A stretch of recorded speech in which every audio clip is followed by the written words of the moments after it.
change only. It's a sign we've already started seeing in businesses around our region. Just another unforeseen complication of the pandemic. News Channel 3's Kelsey Soto joins us now to talk about the nationwide coin shortage and what this means for shoppers. Kelsey. Well, the federal government says the coins are out there, but due to COVID-19, they're just not circulating like banks and businesses need them to. And that could lead to paying more for items if you don't have a card or exact change. Check your piggy banks, check your purses. You might be pinching pennies without realizing they're now in high demand. The coins are out there, but they're in people's ashtrays and sofas, and they're just not being recirculated. Lee Powell, president and CEO of Desco Federal Credit Union in Portsmouth, says thanks to shutdowns from COVID-19, change normally flowing throughout businesses is drying up. Several businesses that dealt in coin were either not open or offering limited hours. And an interesting comment was laundromats. The shortage is so severe, Powell says banks are only receiving a portion of the change they've ordered, which means those same banks are limited in what they can give businesses and you. The effects of the shortage don't stop there.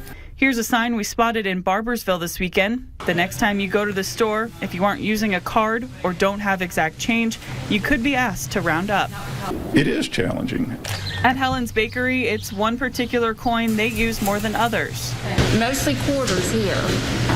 We use lots and lots of quarters. Powell says when banks were first closed due to COVID-19 and the U.S. Mint slowed production, they noticed their inventory of change started to dwindle.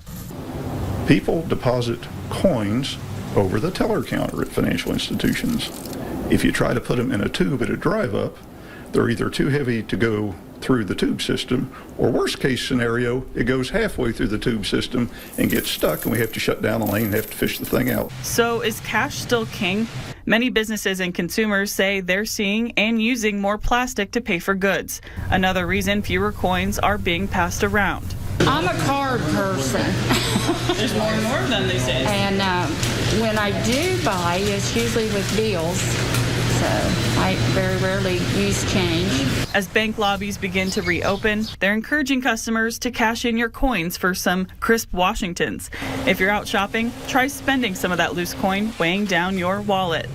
You're not going to earn much interest in this environment, but at least you'll earn a few pennies, and you'll be helping out your fellow consumers and businesses. So what's being done? The Federal Reserve is now gathering together industry leaders and creating a limited time U.S. coin task force. They say the group will identify, implement, and promote actions to help limit disruptions to normal coin circulation. In the meantime, Powell says his credit unions have stopped selling back coin to the Federal Reserve in order to keep the change in customers' hands. Anything we get in, we've kept, and we've made sure we've allocated that specifically for those member businesses. It's a change you can bank on, at least for now.